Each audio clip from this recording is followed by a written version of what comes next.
Do you remember your first encounter with the harshness of reality? When the wool was pulled from your eyes and the uncertainty, disappointment, heartbreak of real life dawned upon you? This realization is often the reason most of us flock to superhero media for an escape from the everyday, an escape for the mundanity of another lame Monday or disappointing Sunday, where your entire life hasn't been flipped on its head and the status quo has always reigned supreme. This escape, this break from the status quo, is what gives superhero media its larger-than-life appeal. Oh look, a high schooler with similar issues to mine. They're socially inept too, they're lonely and stupid But they have superpowers. Their life's awesome. Well, if only it were that simple. With great power comes great responsibility. Cliche quote by now, I'm sure. But nowhere do I see this being more applicable in a superhero context than the TV show.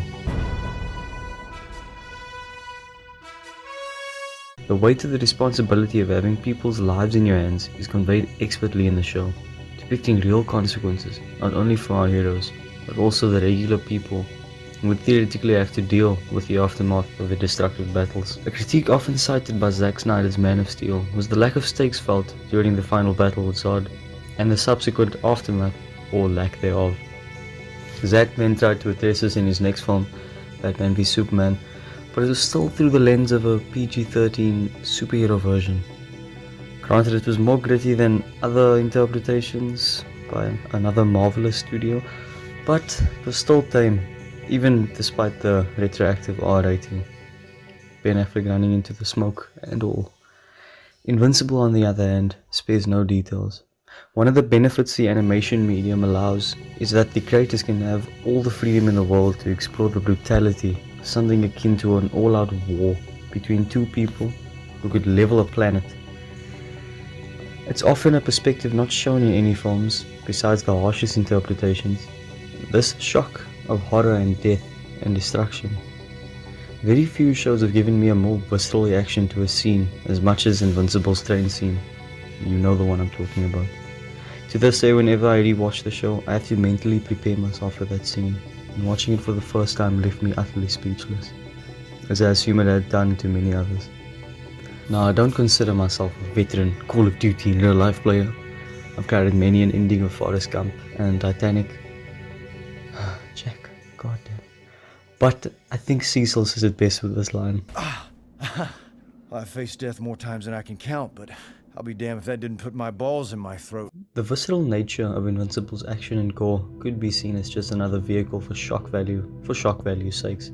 Oh look, a cartoon with extreme violence, how irreverent, it's like South Park. But Invincible treats its gore with extreme care. It's never used as a crutch or a punchline. It's always to serve a purpose, and to advance the stakes, to show what the stakes are. I think what this show succeeds at its best with the violence it depicts is the feeling that I mentioned earlier, that loss of innocence, the sense of encountering the harshness of reality. The escapist fantasy of something as wondrous and mystical as superheroes, contrasted with the intense body horror, of which I can't show you really because I don't know how YouTube's age restriction works yet. Accompanied by a dreadful responsibility I don't think just any person would want cast upon them. The responsibility of being a superhero. The deliberate bait and switch of the entire first episode emphasizes this contrast even more. The whimsical world of a pseudo-golden age DC-esque superhero universe, with enough real-world consequences and brutality to, as Cecil put it so eloquently, put your balls in your throat. This emphasis on real stakes and consequences is what I feel elevates the show above other superhero media. It really makes you connect with the characters. You feel admiration towards them when they overcome the odds, because it's like a real person overcoming the odds.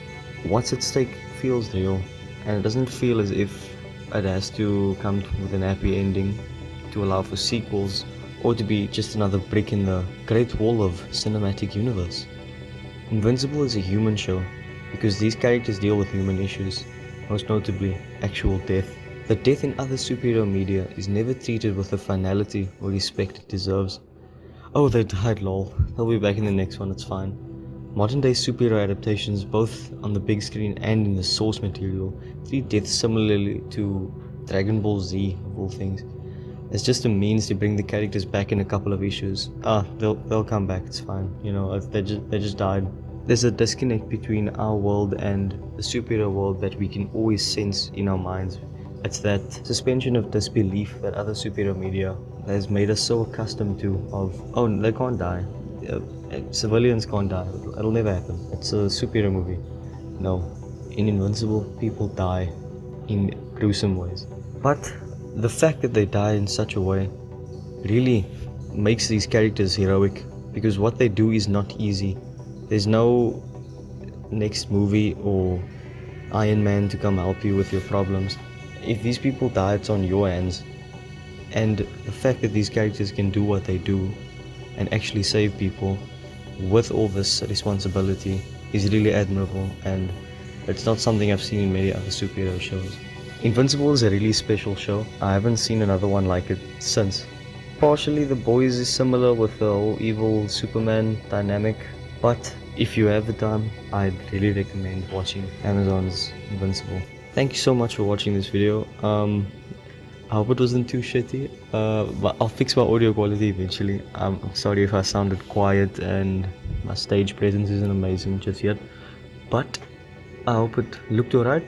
And like, leave a like, comment, tell me, give me any tips or anything if any of you guys like know this shit better than me. It'll be greatly appreciated. Thank you so much for watching to the end. I genuinely appreciate it. And please leave a like and subscribe if you like these kind of videos. It will also make me very happy.